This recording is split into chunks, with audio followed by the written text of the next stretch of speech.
Assalamualaikum warahmatullahi wabarakatuh. Waalaikumsalam warahmatullahi wabarakatuh. Sampurasun.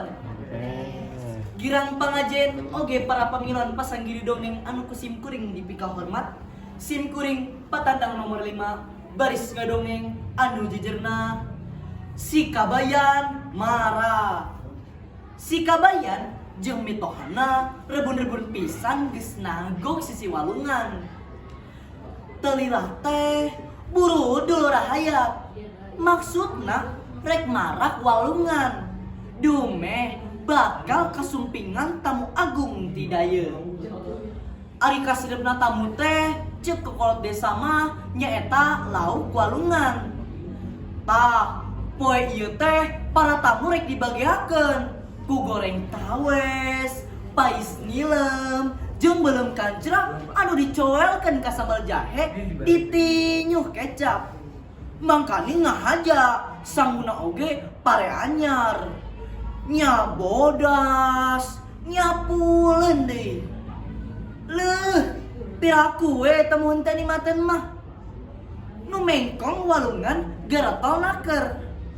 Puk pikpak kaditu kadieu gawe barang marak walungan. Si kabayan oge gadag gidik manggulan batu jeung gebog jauh keur mengkolkeun jalanna cai. Haneut poean oge cai teh geus orot. Lauk nu galode geus tembong ti gudi beuk.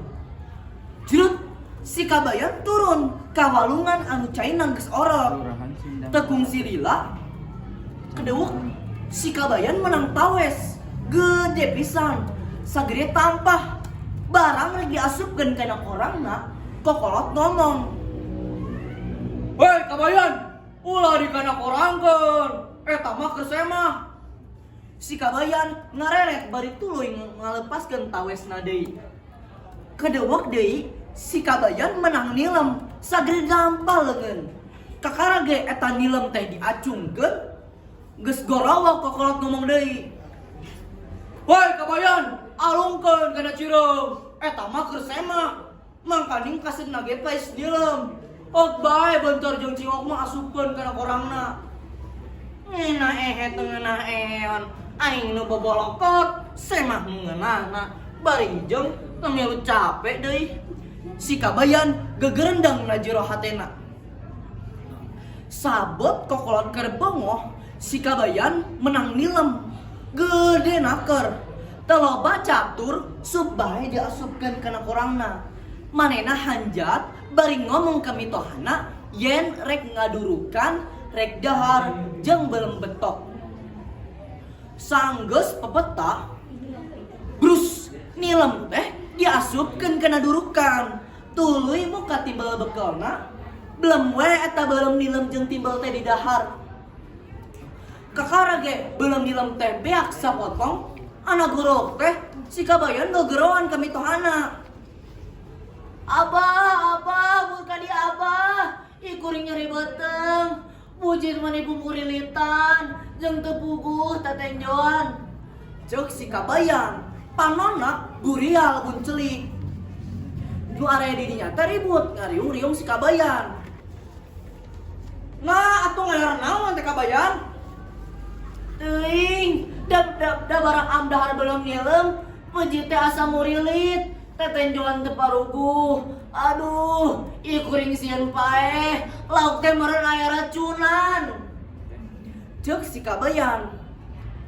Nu area di dinya teh nejo beuleum lauk kari sapotong.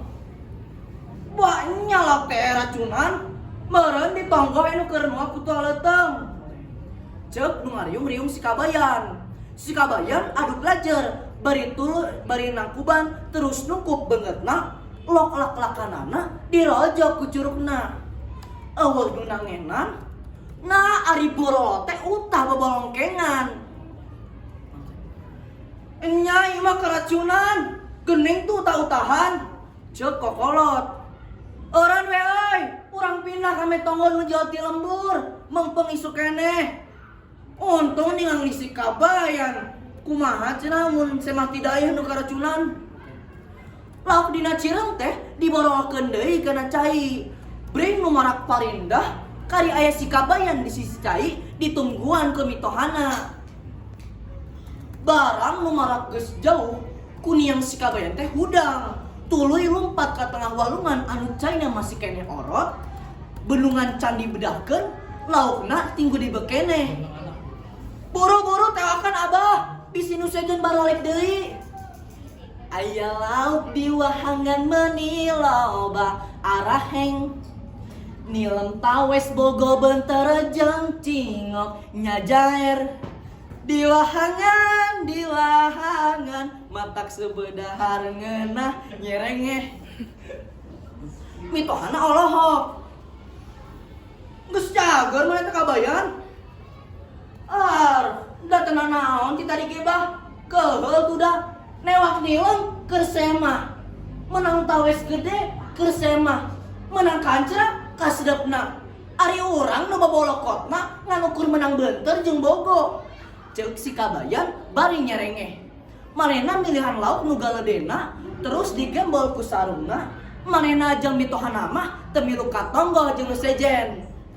Tah, kitu panonton dongeng si kabayan teh. Matak ari jadi jalma kudu ingat kanu sejen nu susah. Ulah hae ngeunah sorangan. Sakitu anu kapihatur. Wassalamualaikum warahmatullahi wabarakatuh. Waalaikumsalam.